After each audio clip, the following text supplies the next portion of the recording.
La fecha es el 1 de marzo de 1896, y ahora mismo, en las montañas del norte de Etiopía, algo imposible está a punto de suceder. Un ejército africano está a punto de humillar a una potencia colonial europea de tal manera que la conmoción llegará a todos los rincones del planeta. Esto no será una pequeña escaramuza que quede enterrada en las notas a pie de página. Será una catástrofe a gran escala en el campo de batalla, donde una fuerza militar europea moderna será sistemáticamente destruida por guerreros que creían poder aniquilar. Esto es lo que necesitas saber antes de profundizar. Para 1896, la lucha por África estaba casi terminada. Los europeos se habían repartido un continente entero como si fuera un asado dominical. Los británicos controlaban Egipto y Sudán. Los franceses tenían África Occidental. Los alemanes estaban en África Oriental. Los portugueses y los españoles tenían sus partes. Bélgica tenía el Congo, que era menos una colonia y más un escenario de crímenes masivos. E Italia, desesperada por unirse al club imperial, tenía la mira puesta en Etiopía. No en una parte de Etiopía. Ni en una parte de Etiopía. En toda Etiopía. Pero Etiopía no es como los demás reinos africanos que los europeos han dominado. Este lugar ha sido un imperio en funcionamiento durante miles de años. Mientras los europeos aún se pintaban de azul y se golpeaban con piedras, Etiopía tenía lengua escrita, arquitectura de piedra, redes de comercio internacional y una monarquía cristiana que remonta su linaje al rey Salomón y la reina de Saba.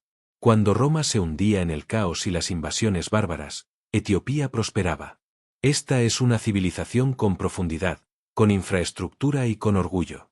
Y ahora mismo, está gobernada por un hombre que está a punto de enseñarles a los italianos la lección más costosa de su historia. Su nombre es Menelik II, emperador de Etiopía, y lleva una década preparándose para esta guerra. Sin reaccionar. Preparándose para ella. Mientras los italianos creían estar jugando al ajedrez, Menelik ya llevaba 10 movimientos de ventaja. Ha estado comprando armas a cualquiera que las vendiera. Ha estado acumulando municiones. Ha estado entrenando a su ejército. Ha estado forjando alianzas con señores regionales que suelen dedicar su tiempo a luchar entre sí. Y lo más importante, ha estado observando. Observando cómo se mueven los italianos. Observando cómo piensan. Observando cómo crece su arrogancia con cada pequeña victoria que consiguen contra oponentes más pequeños. Los italianos, liderados por el general Oreste Baratieri, creen que esto será fácil. Ya se han apoderado de Eritrea al norte. Firmaron un tratado con Menelik que inmediatamente tradujeron mal para que pareciera que Etiopía era su protectorado. Cuando Menelik descubre lo sucedido y los denuncia por este flagrante fraude, redoblaron sus esfuerzos. Se niegan a reconocer el engaño. Creen que los ejércitos africanos son turbas desorganizadas que se dispersarán a la primera descarga.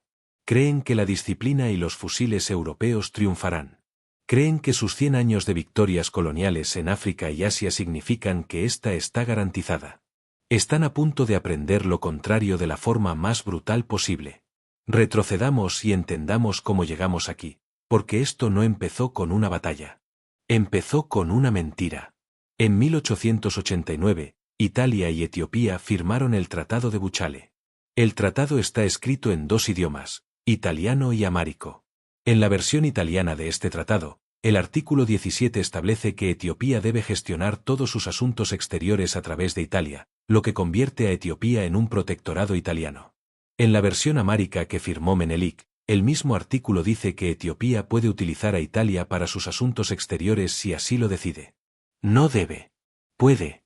No es lo mismo. Ni de cerca. Cuando Menelik descubre lo sucedido, se enfurece. No es un malentendido.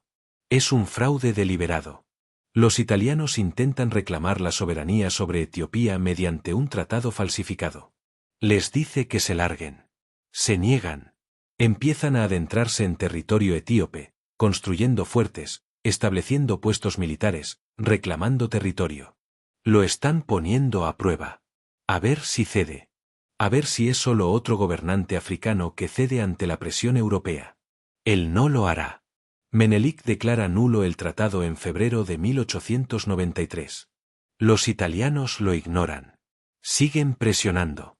Así que, en septiembre de 1895, Menelik hace algo sin precedentes en la historia de Etiopía. Envía una orden de movilización a todos los rincones del imperio. No solo a su ejército profesional. No solo a los nobles y sus séquitos. A todos. A cada señor regional. A cada líder tribal. A cada provincia. A cada hombre físicamente apto que pueda sostener una lanza o disparar un rifle. El mensaje es simple y directo. Hay invasores extranjeros en nuestro territorio y los estamos expulsando juntos. Dejen de lado sus disputas locales. Dejen de lado sus rivalidades. Dejen de lado sus disputas. Esto es existencial. Esto es supervivencia. Y ellos escuchan. Antes de que veamos cómo Menelik convierte esta movilización en el mayor ejército indígena africano jamás reunido para luchar contra una potencia europea, déjame preguntarte algo. Si te ha servido de algo, si esta es la clase de historia que te hubiera gustado aprender en la escuela, hazme un favor. Dale a me gusta. Deja un comentario. Suscríbete si aún no lo has hecho. No estoy aquí para perder el tiempo con tonterías. Esta es la historia real. Las decisiones que moldearon continentes. Las batallas que lo cambiaron todo. Sin clickbait. Sin tonterías simplificadas. Solo los hechos, la estrategia y la sangre. Eso es todo lo que pido. Volvamos a 1895, porque la llamada a las armas de Menelik está a punto de crear algo que los italianos nunca vieron venir. A principios de 1896, Menelik había reunido un ejército de entre 100.000 y 120.000 hombres. La cifra exacta es objeto de debate entre los historiadores, ya que los registros etíopes no eran tan sistemáticos como los de la burocracia militar europea, pero la magnitud es innegable. Algunos están equipados con fusiles modernos. Menelik llevaba años comprando armas a cualquiera dispuesto a venderlas. Traficantes de armas franceses, dispuestos a socavar las ambiciones italianas. Proveedores rusos, en busca de influencia en la región. Incluso los italianos, en una hermosa ironía de la historia, vendieron armas a Etiopía antes del inicio de la guerra, porque a los comerciantes no les importa la política cuando hay ganancias. Otros portan espadas, lanzas y escudos. Armas tradicionales que se han utilizado en la guerra etíope durante siglos. Pero no confundas lo tradicional con lo primitivo. Estos hombres saben luchar. Llevan toda su vida librando guerras regionales, conflictos tribales y escaramuzas fronterizas. Los guerreros etíopes son duros, experimentados y absolutamente intrépidos. Están acostumbrados a terrenos difíciles, suministros limitados y combates brutales. No son soldados de desfile. Son luchadores. El ejército no es solo una fuerza unificada. Está organizado en contingentes regionales liderados por poderosos nobles, cada uno al mando de sus propios guerreros que deben lealtad personal a su señor. Está Ras Alula, un legendario comandante militar que ha estado luchando contra los italianos durante años en escaramuzas fronterizas y conoce sus tácticas al dedillo. Está Ras Makonnen, primo de Menelik y uno de sus generales de mayor confianza, al mando de las fuerzas. Desde la provincia de Harar.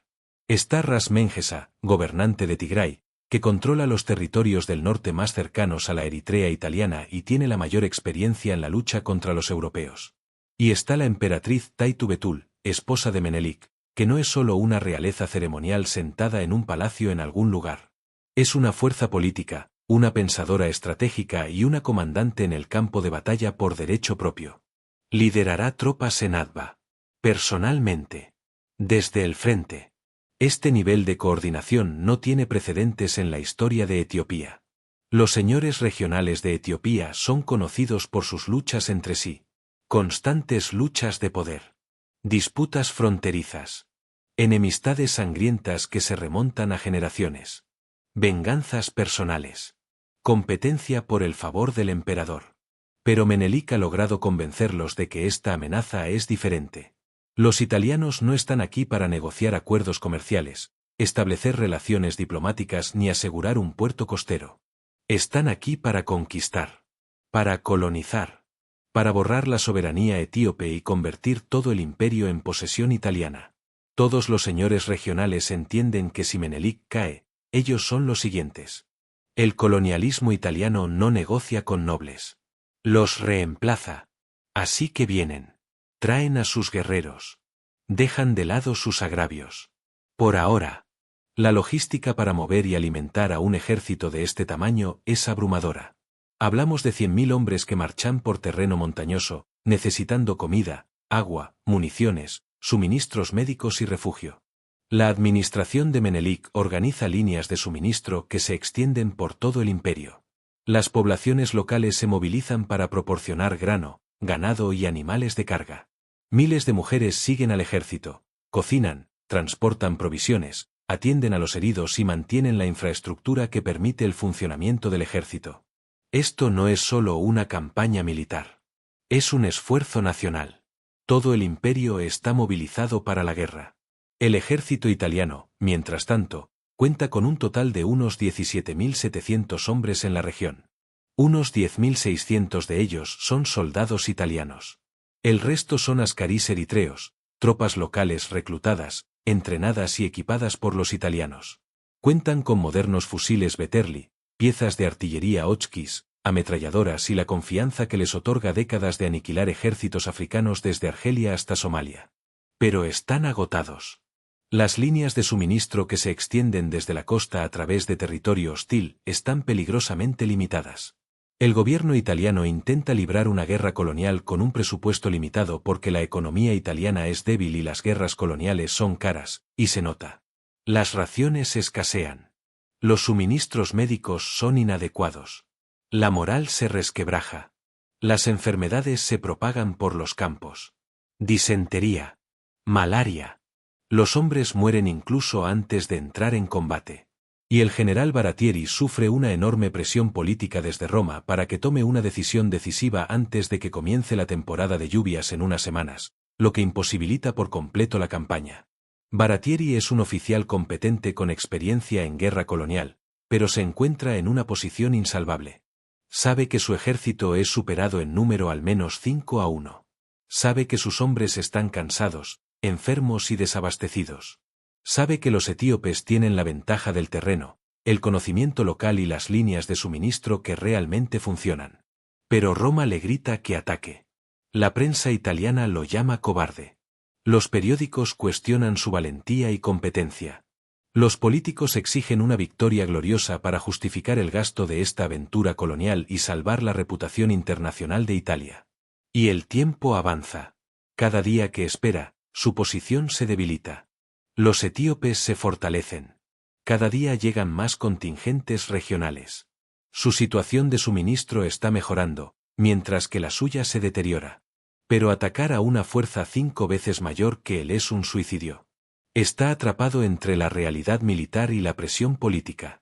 A finales de febrero de 1896, Baratieri avanza con su ejército hacia la ciudad de Adva, en lo profundo de territorio etíope. Acampa en una meseta cerca de la ciudad, intentando establecer una posición defensiva y provocar a Menelik para que ataque cuesta arriba, contra las armas italianas. Tácticas coloniales europeas clásicas: atrincherarse, fortificar, usar la superioridad de fuego para crear un campo de batalla, dejar que el enemigo se desborde contra tu posición defensiva.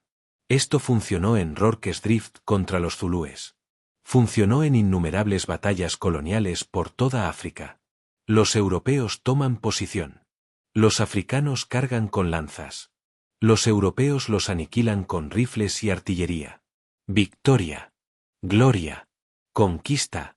Ese es el guión. Pero Menelik no sigue el guión. No muerde el anzuelo. Simplemente se queda allí sentado, en un terreno elevado a unos 16 kilómetros de distancia, con un ejército mucho mayor, observando. Esperando. Sabe que el tiempo está de su lado.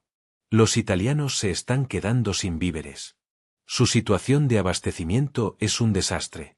Los exploradores etíopes vigilan cada movimiento italiano. Menelik sabe exactamente cuántos hombres tiene Baratieri. Sabe dónde están posicionados. Sabe en qué condiciones se encuentran.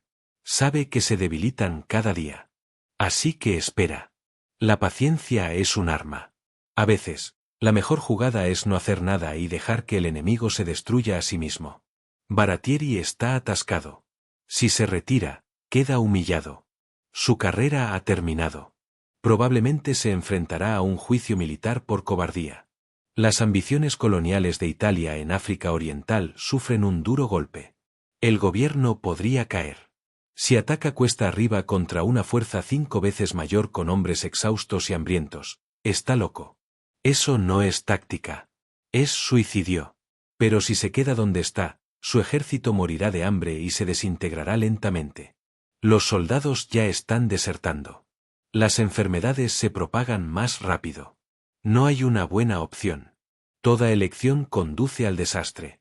Así que decide algo desesperado. Algo audaz. Algo que requiere una ejecución perfecta y un poco de suerte. Una marcha nocturna. Moverá a todo su ejército al amparo de la oscuridad, escalará las montañas que rodean la posición de Menelik y atacará el campamento etíope al amanecer desde múltiples direcciones simultáneamente. La sorpresa es la única ventaja que le queda a Baratieri. Si puede tomar a los etíopes desprevenidos, si puede crear caos en su campamento antes de que puedan organizarse, tal vez, solo tal vez, pueda ganar esto. Es una apuesta arriesgada. Las marchas nocturnas son peligrosas incluso en terreno conocido con tropas de refresco. En terreno montañoso desconocido, con soldados exhaustos y desnutridos, es increíblemente arriesgado. Pero Baratieri se ha quedado sin opciones. Celebra un consejo de guerra con sus comandantes de brigada. Algunos creen que el plan es una locura.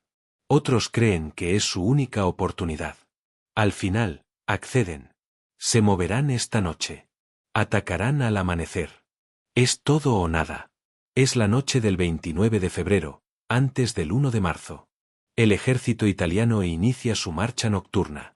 Se mueven en 4 brigadas separadas bajo diferentes comandantes, cada una tomando una ruta distinta, intentando converger en la posición etíope desde múltiples direcciones. El plan es alcanzar sus posiciones de ataque al amanecer y lanzar un asalto coordinado que abrumará a los etíopes antes de que puedan reaccionar. La sorpresa lo es todo. La coordinación lo es todo. La sincronización lo es todo. Y todo sale mal casi inmediatamente. Los guías se pierden. El terreno es más accidentado y complejo de lo que indicaban los mapas. Las unidades se separan en la oscuridad. La comunicación se interrumpe por completo. Los oficiales no pueden ver a sus propios hombres en la oscuridad total. No hay radios, ni bengalas, ni forma de coordinarse a través de kilómetros de terreno montañoso.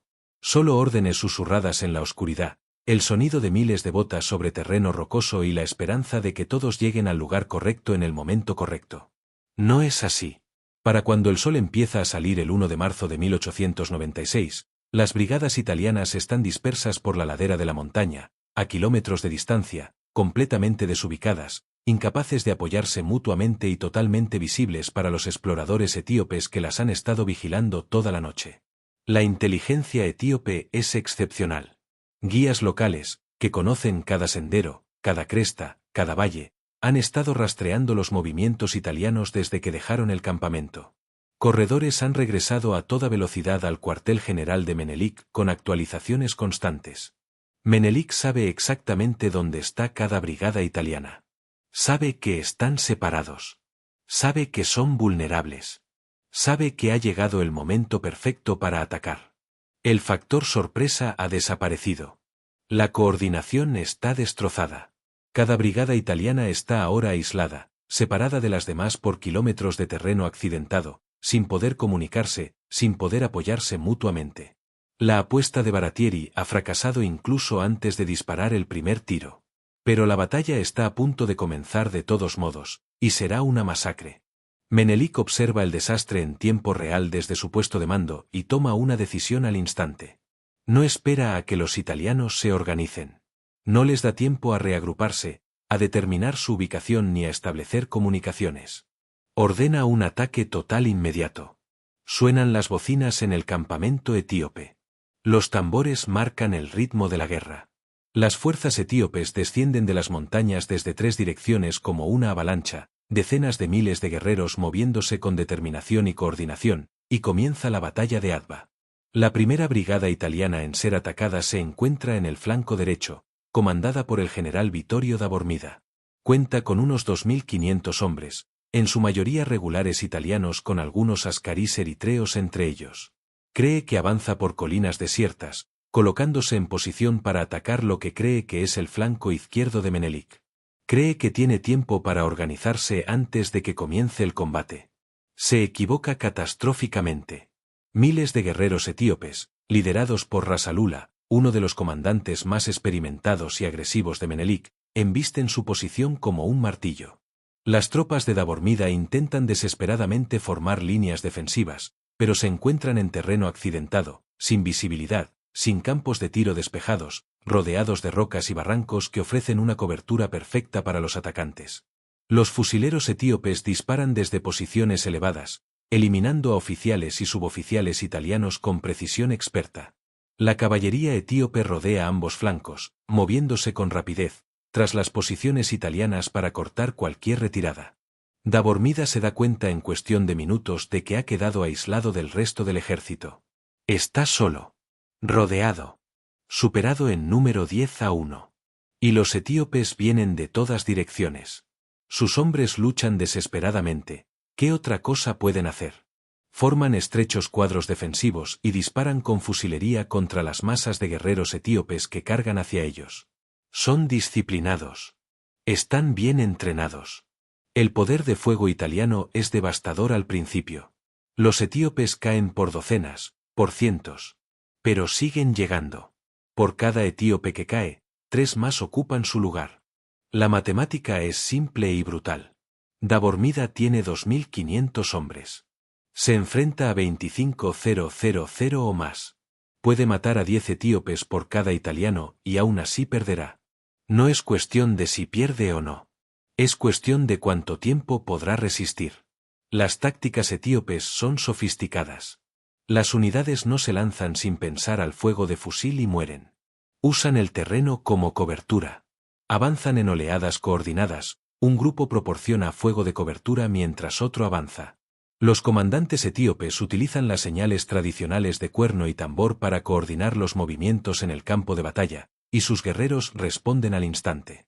Cuando los fusileros etíopes se posicionan bien, lanzan fuego de supresión sorprendentemente preciso. Muchos de estos hombres se entrenaron con sus armas durante meses. No son expertos, pero sí competentes.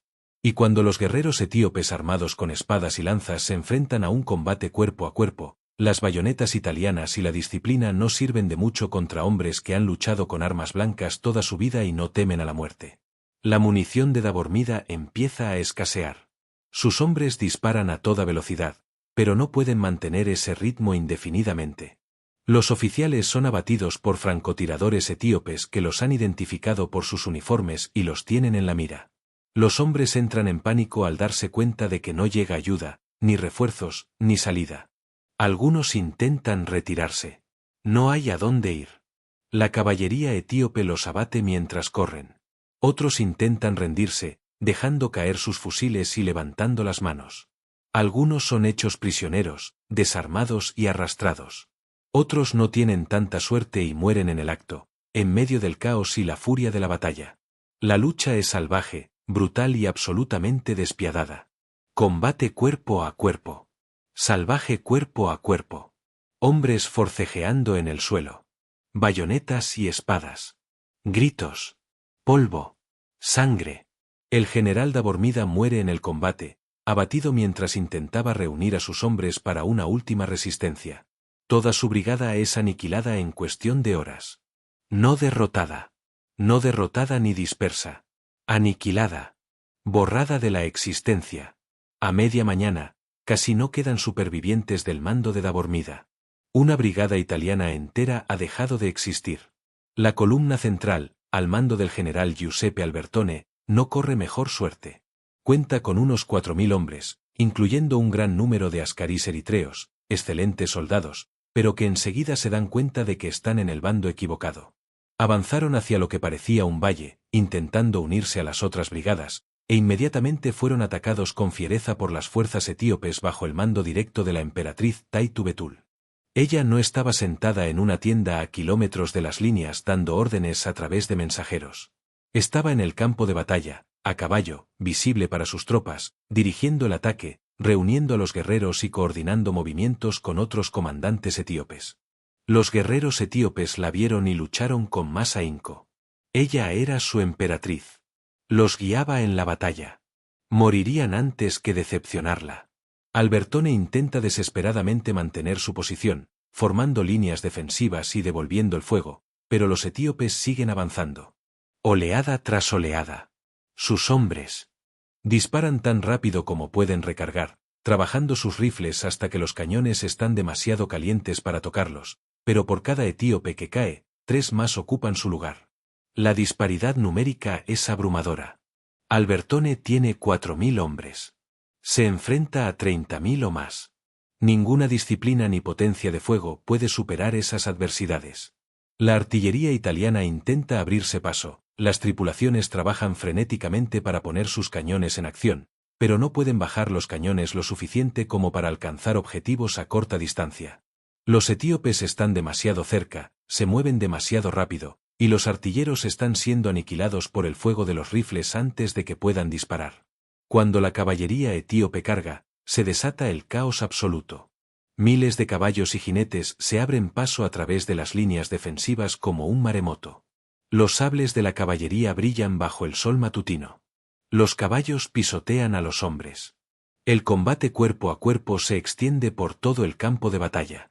Las líneas italianas se desintegran. Las unidades pierden cohesión. Se convierte en un sálvese quien pueda. Algunos soldados siguen luchando en pequeños grupos, espalda contra espalda, intentando sobrevivir. Otros dejan las armas y huyen. La mayoría no llega lejos. La brigada del general Albertone se desintegra como fuerza de combate. El propio Albertone es capturado, bajado de su caballo por guerreros etíopes y llevado a cautiverio, donde pasará los siguientes meses como prisionero de guerra. La tercera brigada italiana, comandada por el general Arimondi, se supone que es la fuerza de reserva, posicionada para reforzar donde el ataque prospere. Pero se ve envuelta en la lucha desesperada casi de inmediato cuando se hace evidente que las otras 2 brigadas están siendo masacradas. Los hombres de Arimondi intentan crear un perímetro defensivo en terreno elevado, la clásica posición de último recurso, pero ya reciben fuego desde 3 frentes. Los comandantes etíopes mueven sus fuerzas con una precisión y coordinación que impresionarían a cualquier Estado Mayor europeo. Están rodeando las posiciones italianas, cortando las rutas de retirada y concentrando una fuerza abrumadora en puntos clave. No se trata de tácticas de turba. No se trata de una carga desorganizada. Se trata de una estrategia militar sofisticada y coordinada, ejecutada por comandantes que saben exactamente lo que hacen. Los oficiales etíopes utilizan señales tradicionales de cuerno y tambor para comunicarse en el campo de batalla, y sus guerreros responden al instante, girando, pivotando y concentrando fuerzas como si hubieran practicado esta maniobra cientos de veces. Porque lo han hecho. Menelik dedicó meses a entrenar a este ejército, logrando que los contingentes regionales trabajaran juntos, estableciendo protocolos de comunicación y coordinando los ejercicios. Esta preparación está dando sus frutos. Es el fruto de años de planificación, entrenamiento y pensamiento estratégico. Los italianos creían que luchaban contra una turba. Están luchando contra un ejército. El general Baratieri, observando esta catástrofe desde su puesto de mando a varios kilómetros de distancia, se da cuenta con creciente horror de que ha perdido el control de la batalla. Ha perdido el control de su ejército. Su ataque, cuidadosamente planeado, se ha convertido en una pesadilla.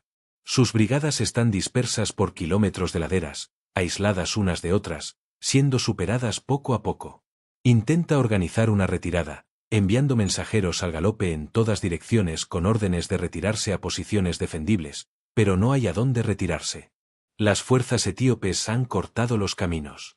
Los pasos de montaña que los italianos usaban para avanzar ahora están plagados de miles de guerreros etíopes que buscan supervivientes italianos. La única ruta de escape es regresar por donde vinieron, a través de un terreno que es una pesadilla incluso a la luz del día y con tropas de refresco, ahora repletas de soldados enemigos en busca de sangre. Su ejército está siendo desmembrado pieza a pieza, y no hay nada que pueda hacer para detenerlo. La brigada italiana del flanco izquierdo, al mando del general Ellena, logra mantenerse unida durante más tiempo que las demás gracias a una combinación de buen terreno defensivo y potencia de fuego concentrada. Están posicionadas en una cresta rocosa con buenos campos de tiro, y han logrado que su artillería funcione eficazmente. Los ataques etíopes rompen contra sus líneas en repetidas ocasiones. Los artilleros italianos manejan sus piezas de artillería a la velocidad humanamente posible, cargando y disparando, disparando proyectiles contra las masas de etíopes que cargan. La carnicería es espantosa. Los cadáveres se amontonan frente a las posiciones italianas. Las bajas etíopes en este sector son asombrosas, cientos de muertos, miles de heridos. Pero siguen llegando. Los etíopes pueden permitirse bajas que destrozarían a cualquier ejército europeo. Su superioridad numérica es tan abrumadora que las pérdidas no importan del mismo modo. Y cuando el emperador Menelik moviliza su reserva estratégica, tropas de refresco que habían sido retenidas precisamente para ese momento, decenas de miles de guerreros que aún no habían disparado un tiro, que no estaban cansados, que no se estaban quedando sin munición, la brigada de Jena finalmente se derrumba. Simplemente están abrumados por la superioridad numérica. Cuando 3 brigadas etíopes de refresco atacan tu posición simultáneamente desde múltiples direcciones y ya estás exhausto y con poca munición, solo hay un resultado posible. La posición es invadida. Cientos de soldados italianos mueren o son capturados. El general Jena sobrevive y logra retirarse con una fracción de su mando original, pero su brigada como fuerza de combate ha sido destruida. A primera hora de la tarde, quizá a las 2 de la tarde, el ejército italiano ha dejado de existir como fuerza de combate coherente. Han pasado 6 horas desde que comenzó la batalla. 6 horas de combate continuo y brutal. Las unidades están dispersas por kilómetros de terreno montañoso. Los oficiales han muerto, han sido capturados o separados de sus hombres. El mando y el control se han desmoronado por completo. No hay comunicación entre unidades. No hay coordinación. No hay liderazgo. Los hombres corren en todas direcciones, tirando sus rifles y equipo para correr más rápido, intentando desesperadamente escapar. La caballería etíope los persigue por las montañas. Algunos italianos logran rendirse y son hechos prisioneros, desarmados, despojados de sus uniformes, atados y conducidos. Otros son abatidos mientras huyen, asesinados por la espalda mientras corren. Es una carnicería a escala industrial, pero no una matanza sin sentido. Los etíopes están eliminando metódicamente a un ejército invasor que vino a conquistar su patria. Aquí no hay piedad. No hay caballerosidad. Solo hay supervivencia y retribución. La retirada se convierte en una derrota, que a su vez se convierte en una masacre. Los soldados italianos lo abandonan todo, tirando fusiles, municiones, mochilas, cualquier cosa que los frene. Abandonan a camaradas heridos que gritan pidiendo ayuda porque detenerse significa la muerte. Los oficiales pierden el control de sus hombres por completo. La cohesión de la unidad se desvanece. Se convierte en un sálvese quien pueda, puro instinto de supervivencia, corriendo a ciegas por montañas desconocidas con la esperanza de regresar de alguna manera a las líneas italianas en Eritrea, a 90 kilómetros de distancia a través de territorio hostil. Los guerreros etíopes los persiguen durante kilómetros, buscando supervivientes por los pasos de montaña. Algunos italianos se esconden en cuevas y barrancos, intentando esperar a que termine la persecución, con la esperanza de que los etíopes se rindan y regresen a casa. La mayoría son encontrados finalmente. Los pocos que logran regresar al territorio controlado por Italia llegan días después, exhaustos, hambrientos, deshidratados, traumatizados, apenas capaces de hablar. Cuentan historias de un apocalipsis. De brigadas enteras aniquiladas en horas. De guerreros etíopes que parecían estar en todas partes a la vez.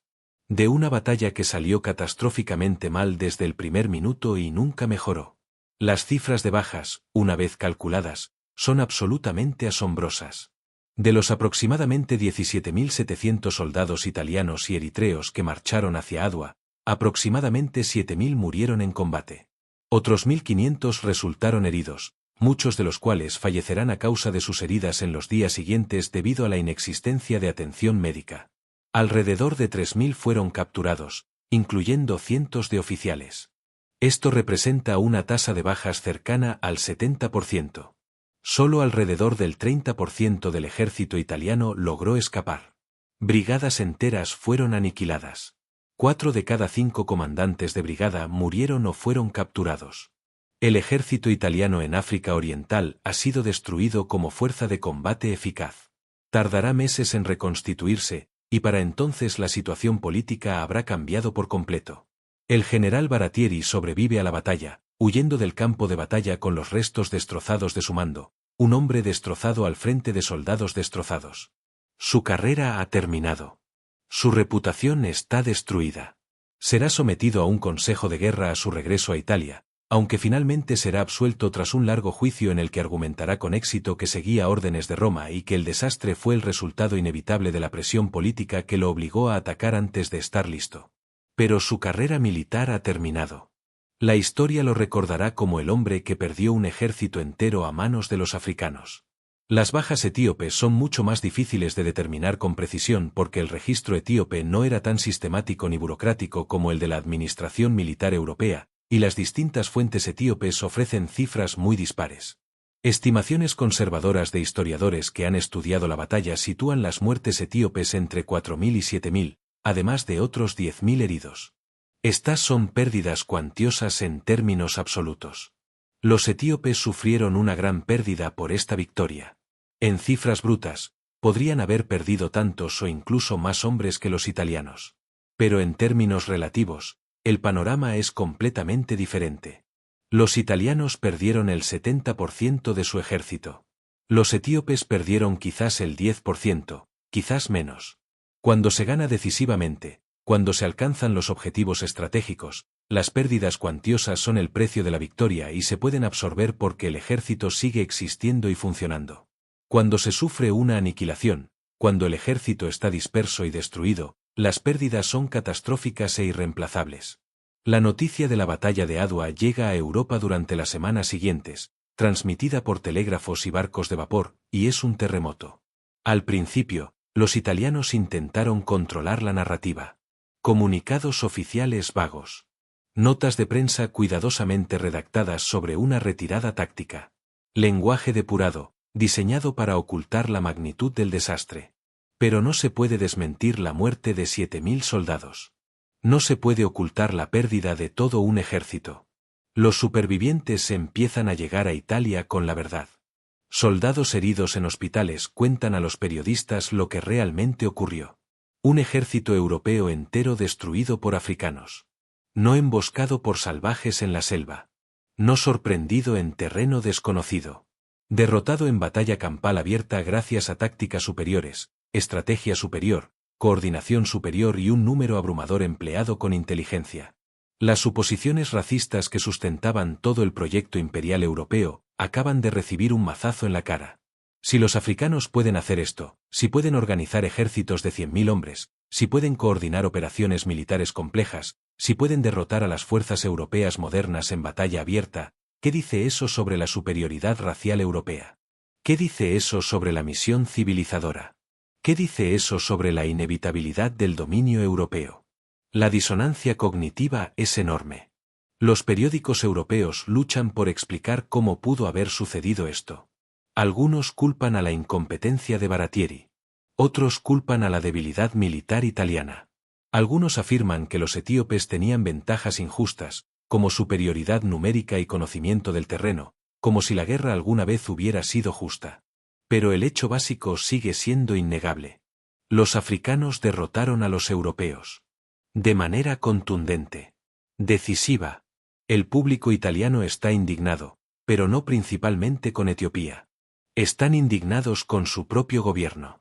¿Qué demonios hacíamos en Etiopía para empezar? ¿Por qué enviamos a nuestros hijos a morir en las montañas africanas por una posesión colonial que no necesitábamos? ¿Quién autorizó este desastre? ¿De quién fue la idea de esta guerra? Las consecuencias políticas son inmediatas y graves. El gobierno italiano se derrumba.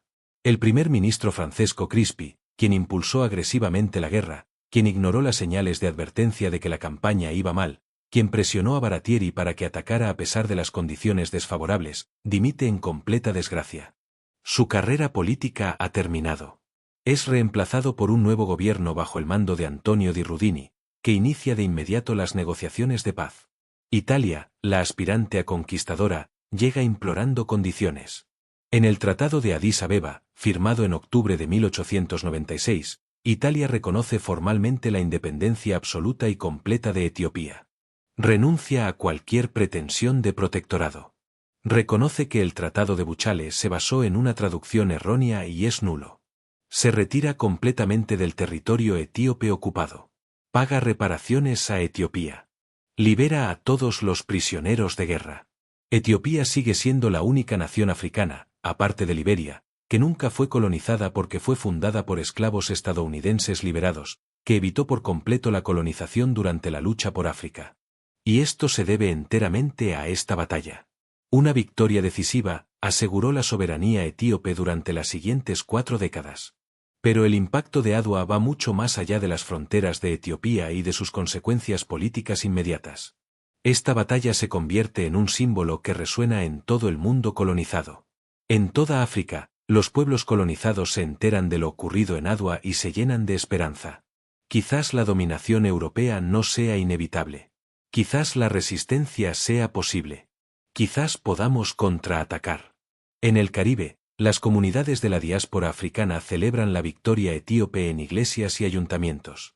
En Estados Unidos, los periódicos afroamericanos publican titulares triunfales sobre la victoria de Etiopía sobre Italia.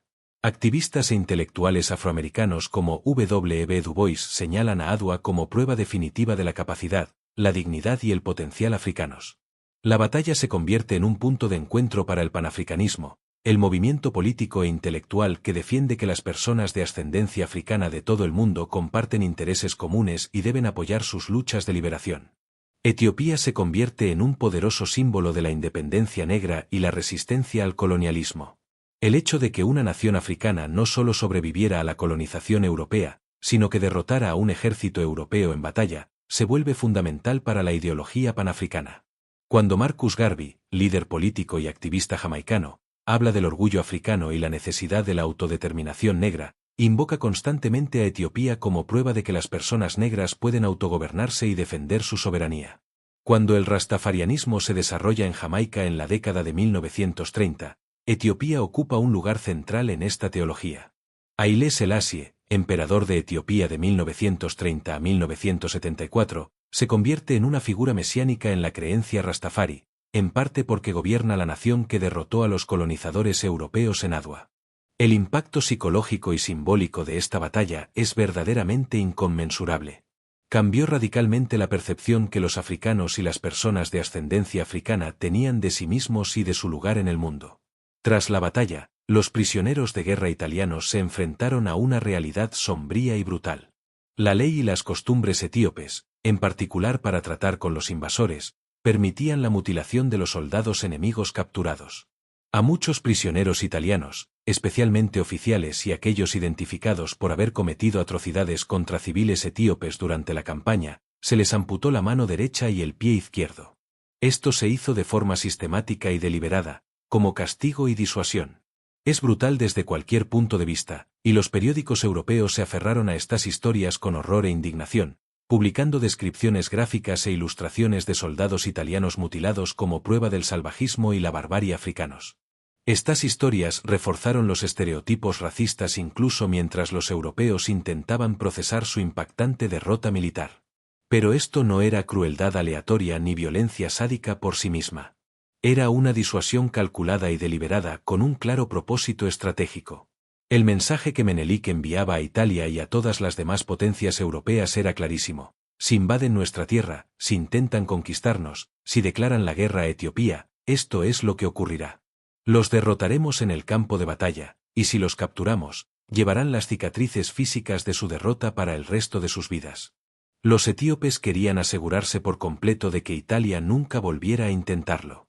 Querían que todas las potencias europeas comprendieran que colonizar Etiopía sería costoso, mucho más allá de las bajas en el campo de batalla y el coste financiero. Sería personalmente costoso para cada soldado que participara. Y funcionó.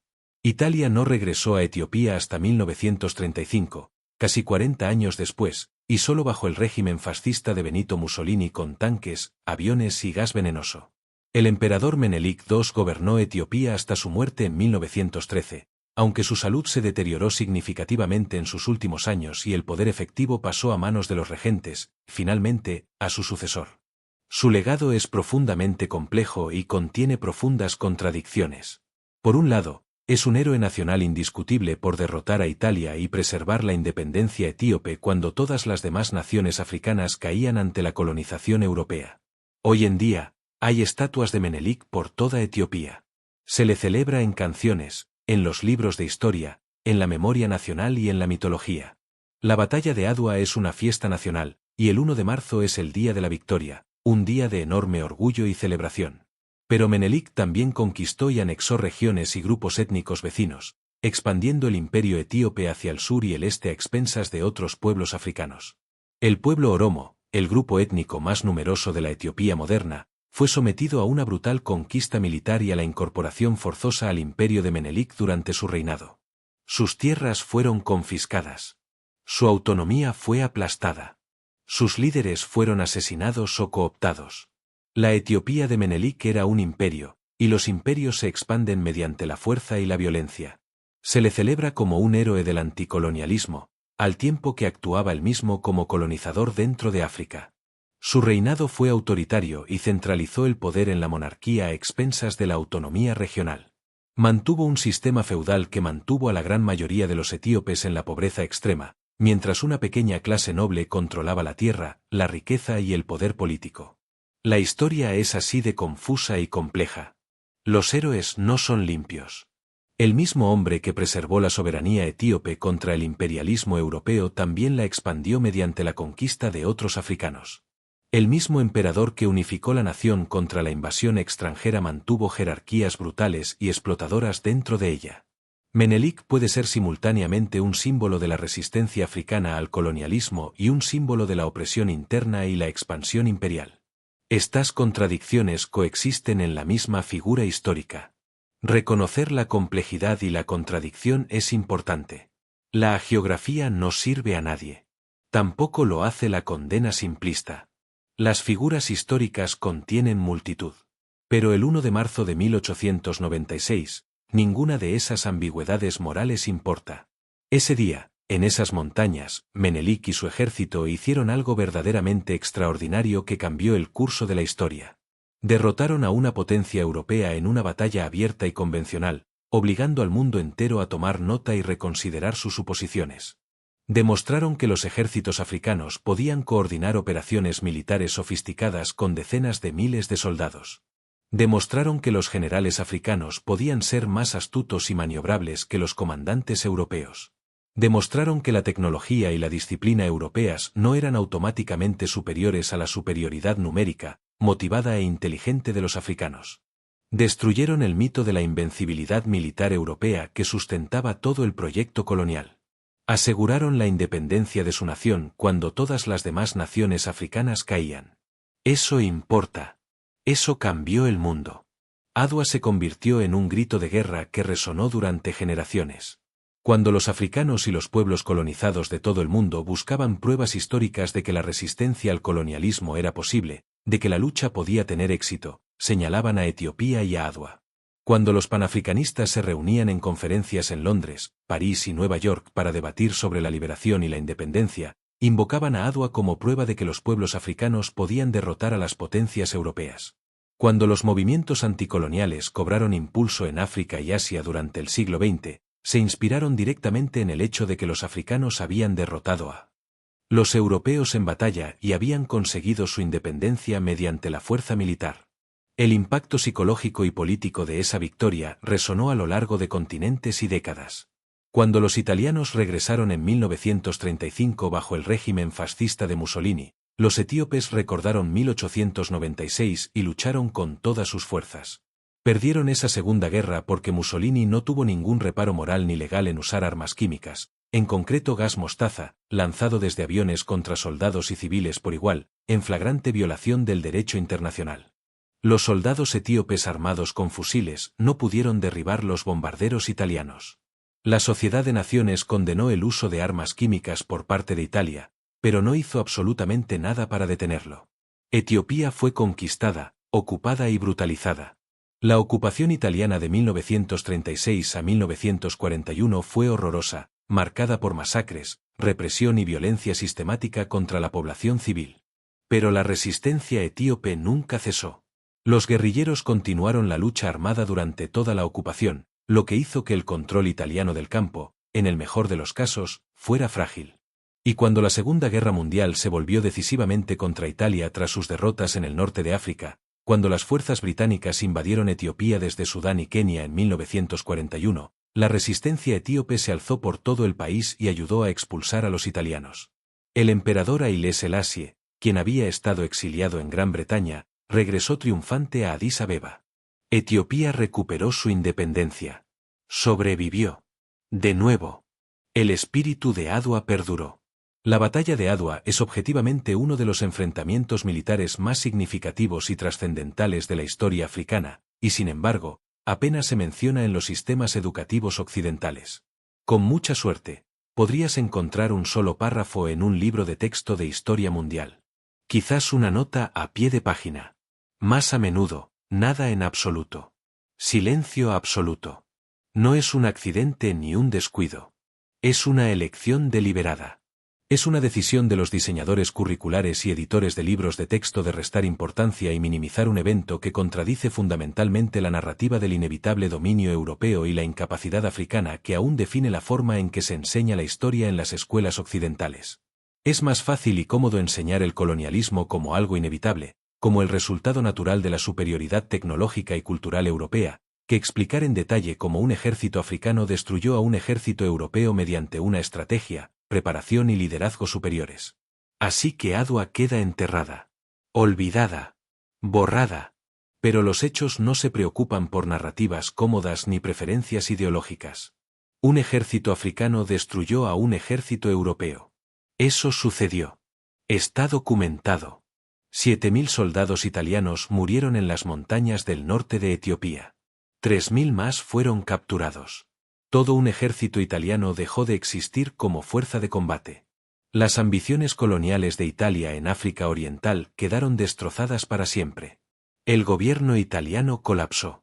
Etiopía permaneció independiente durante otros 40 años. Esos son hechos históricos objetivos. Resultan incómodos para quienes se interesan por las narrativas del excepcionalismo europeo y el primitivismo africano, pero son hechos al fin y al cabo. Forman parte de la historia, se quiera reconocer o no. Así que esto es lo que quiero que extraigan de esta historia.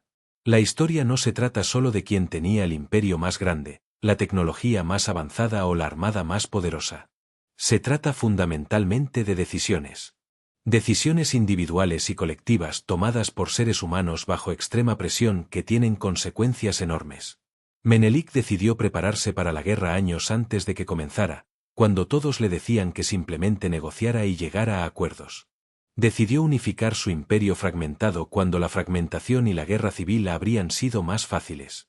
Decidió comprar armas modernas, entrenar soldados para usarlas, construir redes de suministro y recopilar información sobre su enemigo.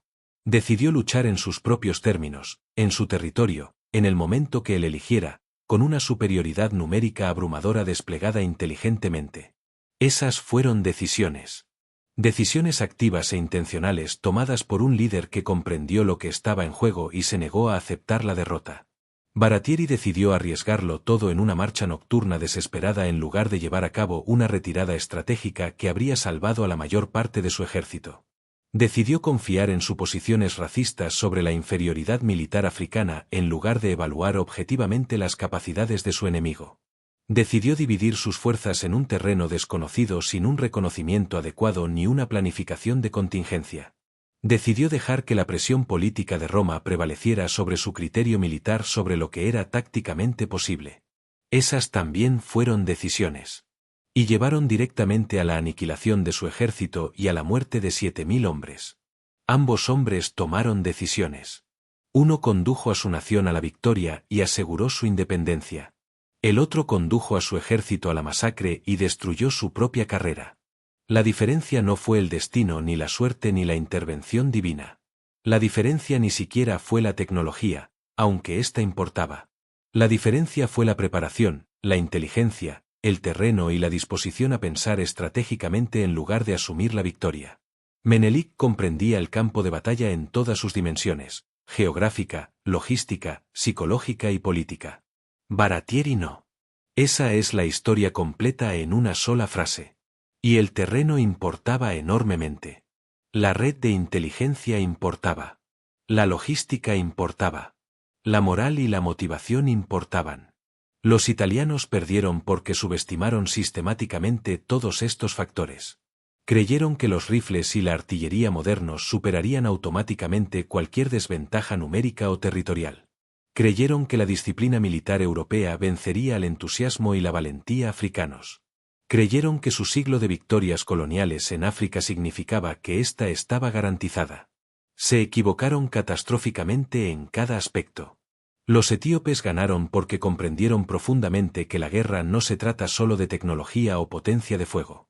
Se trata de preparación, coordinación, inteligencia, logística y la voluntad de luchar por algo que importa. Los italianos luchaban por el prestigio imperial y el territorio colonial. Los etíopes luchaban por sus hogares, sus familias, su independencia, su propia existencia como nación soberana. Esa diferencia de motivación se mostró decisivamente en el campo de batalla. Adwa debería enseñarse en todas las clases de historia del mundo. Debería ser tan famosa y estudiada como Waterloo, Gettysburg, Stalingrado o cualquier otra batalla decisiva que cambió el curso de la historia. Es una historia de brillantez estratégica que vence a la rigidez táctica. Es una historia de unidad nacional que supera la división interna cuando la supervivencia lo exige. Es la historia de una victoria desfavorecida lograda no por suerte ni milagro, sino mediante años de cuidadosa preparación y un liderazgo superior. Es una historia que inspiró generaciones de movimientos anticoloniales, luchas por la independencia y campañas de liberación en todo el mundo colonizado. Es una historia que demostró que la resistencia era posible y que la victoria era alcanzable. Importa. Cambió la historia. Merece ser recordada, enseñada y estudiada. Pero, en cambio, se entierra, se ignora, se minimiza, se trata como una aberración o una nota al pie. Y es precisamente por eso que estamos aquí. Es precisamente por eso que existe este vídeo. Para contar las historias que no encajan perfectamente en las narrativas cómodas que te enseñaron en la escuela. Para mostrarte las batallas, decisiones y puntos de inflexión que cambiaron la historia, pero que se borraron de la memoria colectiva por ser ideológicamente inconvenientes. Para ofrecerte una visión completa, compleja e incómoda, en lugar de la versión aséptica diseñada para hacer que los imperios parezcan inevitables y la resistencia inútil. Si esta historia te conmovió, si te enseñó algo realmente nuevo, si te enojó que no te enseñaran esto en la escuela, esto es lo que necesito de ti. Comparte este vídeo en todas partes. Públicalo en redes sociales. Envíaselo a tus amigos que aman la historia. Cuéntales a las personas sobre Adwa y por qué es importante. Deja un comentario sobre lo que más te impactó, lo que te sorprendió, lo que quieres aprender más. Suscríbete si quieres más historias sin tapujos ni edulcorar verdades incómodas. Estamos construyendo algo aquí. Una comunidad de personas que quieren historia real, historia completa, historia incómoda, no la versión simplificada diseñada para exámenes estandarizados.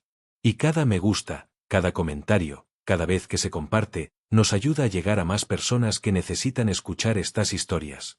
La historia no son listas aburridas de fechas y reyes muertos. No es memorizar qué europeo firmó qué tratado ni qué batalla tuvo lugar en qué año. Es la toma de decisiones imposibles por parte de seres humanos bajo una presión inimaginable. Es el auge y la caída de imperios basados en decisiones tomadas en momentos críticos. Es el recordatorio constante de que nada en la historia fue inevitable, que los desvalidos pueden ganar, que la arrogancia y la suposición son castigadas, que la preparación y la inteligencia siempre superan a la complacencia. Es la prueba de que la historia que te contaron no siempre es la historia real. 1 de marzo de 1896. Batalla de Adwa. Un ejército etíope de 100.000 hombres destruye a un ejército italiano de 17.000 en las montañas del norte de Etiopía. 7.000 italianos mueren. 3.000 son capturados. Etiopía conserva su independencia. El gobierno italiano se derrumba. El mito de la invencibilidad europea se hace añicos. Los pueblos colonizados de todo el mundo toman nota y albergan esperanza. El panafricanismo encuentra su símbolo fundacional y su prueba de concepto. La historia cambia de rumbo. Una batalla. Un día. Todo cambia. Recuérdalo.